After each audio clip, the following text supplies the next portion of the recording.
Good evening, visitors. Welcome to the Australian War Memorial's last post ceremony. My name is Holly Pritchard, and joining us today from the Royal Australian Air Force is Flight Lieutenant Bridget Greenall. We warmly welcome the family of Private Keith Arnold Kuch, whose story will be told shortly. We are honoured to acknowledge Major General Sai De Sian, Chief of Army, Singapore, and Mrs. Lynette Sai, accompanied by Lieutenant General Simon Stewart, Chief of Army, and Mrs. Katie Stewart. Sergeant Major of the Singapore Army, Chief Warrant Officer Sanjay Singh, accompanied by Regimental Sergeant Major Army, Warrant Officer Kim Felmingham. We warmly welcome one recruit training unit from the Royal Australian Air Force, visiting from Wagga Wagga, New South Wales. We welcome the veterans who have served, those that are still serving, and the families that love and support them. The live stream of this ceremony is made possible by the Returned and Services League of Australia and the RSL and Services Clubs Association. We welcome members who are watching the broadcast of this ceremony across Australia. During this evening's ceremony, wreaths will be laid at the base of the pool of reflection by family and visitors to the memorial. If you are able, please stand and join in singing the national anthem.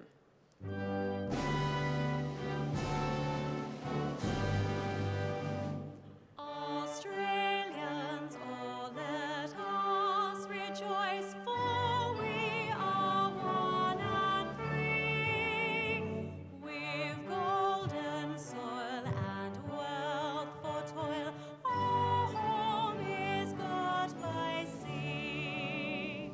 Our land abounds in nature's gifts of beauty, rich and rare.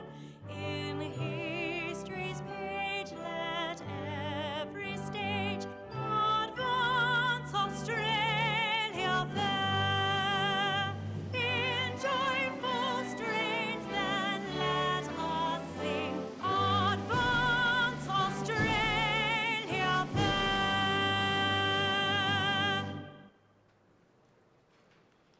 Those who are able, please be seated. The Australian War Memorial was the vision of Charles Bean, Australia's First World War official historian. Bean landed with the Australian troops on Gallipoli and stayed with them at the front through to the end of the war. The idea of this national memorial and museum came to him at Pozières, France, in the depths of the bloody fighting of 1916. Bean's idea was that this would be a place where families and friends could mourn loved ones buried in faraway places. It would also be a place that could help all Australians understand what these men and women had endured and what they had done for us. Bean's vision, to which we remain true, is best expressed as inscribed in the entrance to the memorial's galleries. Here is their spirit, in the heart of the land they loved, and here we guard the record which they themselves made. Tonight, we will read the story behind just one of those on the Roll of Honour, which lists the names of more than 103,000 men and women who have given their lives for us in war and on operations for more than a century. But first, we present a lament, Flowers of the Forest. Wreaths and floral tributes will now be laid at the base of the pool of reflection.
Today we remember and pay tribute to Private Keith Arnold Kuch.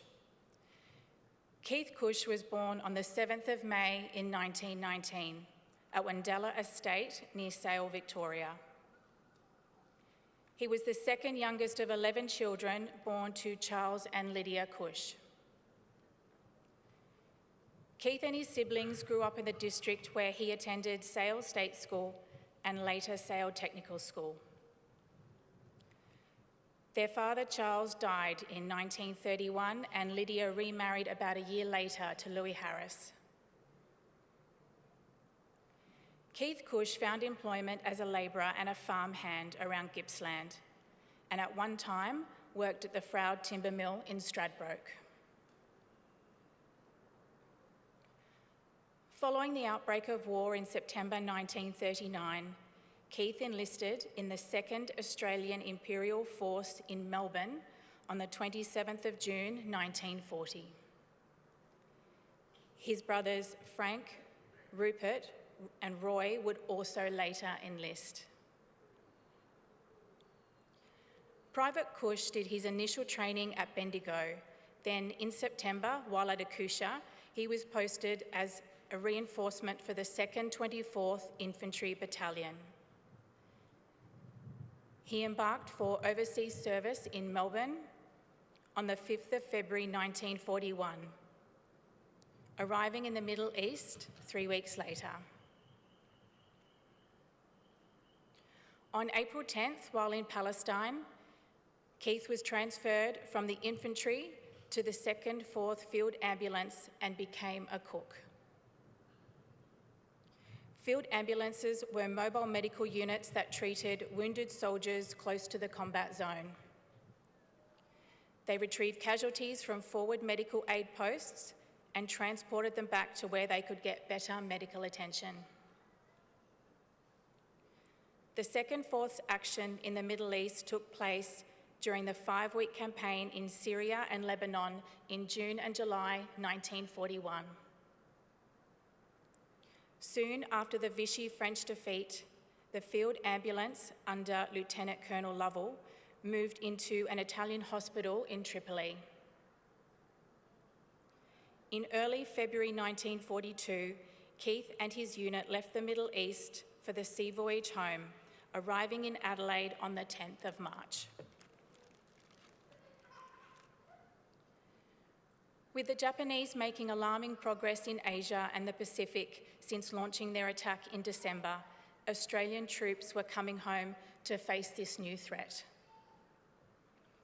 Taking some leave to visit home, Keith was welcomed back at the Sea Spray and District Soldiers Welfare Night on Saturday, the 2nd of May. In early September, the 2nd 4th Field Ambulance began its voyage by sea north to Papua, arriving in Port Moresby on the 17th of September. From October 1942, the 2nd 4th took over as the lead medical unit for the latter phase of the Kokoda campaign, serving 2 frontline infantry brigades. Their duties included triage and resuscitation, initial wound surgery for battle casualties and further surgery, nursing ward care for battle casualties and acutely sick patients, preparation for evacuation of casualties along the Kokoda Trail, and the establishment of multiple aid posts along the way for care during evacuation of the walking wounded. In early October, Keith became a patient, being evacuated to hospital suffering dengue fever and scrub typhus. Recovered, he was discharged and rejoined his unit on the 27th of October. By the last week of November, the 2nd 4th had moved on from Kokoda and set up a main dressing station at Soputa, inland from the fighting at Gona and Sanananda. There it received sick and wounded men from fighting at these bitter beachhead battles. On the 27th of November, several Japanese Zero fighters appeared overhead, having approached from multiple directions. They attacked the dressing station, the nearby divisional headquarters, and the kitchen. It was a scene of utter devastation. Tents hold, huts keeling over, the quartermaster's dispensary store burning. In a few minutes, a busy hospital was transformed into a miniature battlefield. In the main hospital area, about 30 men were killed and another 50 or so were wounded. Many of those killed had been lying on stretchers awaiting evacuation by air. The 2nd 4th Field Ambulance lost 7 killed outright and 1 who later died of wounds. 5 of those killed were cooks, including Private Keith Kuch. He was 23 years old. Initially buried at Saputo War Cemetery, Kuch's remains were later reinterred in the Bemana War Cemetery in Port Moresby. His name is listed on the Roll of Honour on my left, among almost 40,000 Australians who died while serving in the Second World War. His photograph is displayed today beside the pool of reflection. This is but one of the many stories of service and sacrifice told here at the Australian War Memorial. We now remember Private Keith Arnold Kuch, who gave his life for us, for our freedoms, and in the hope of a better world.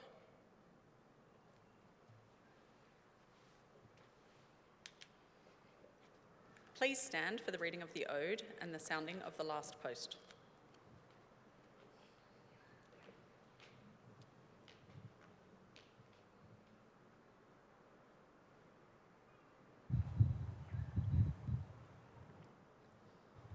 They shall grow not old, as we that are left grow old. Age shall not weary them, nor the years condemn. And at the going down of the sun, and in the morning, we will remember them.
Lest we forget.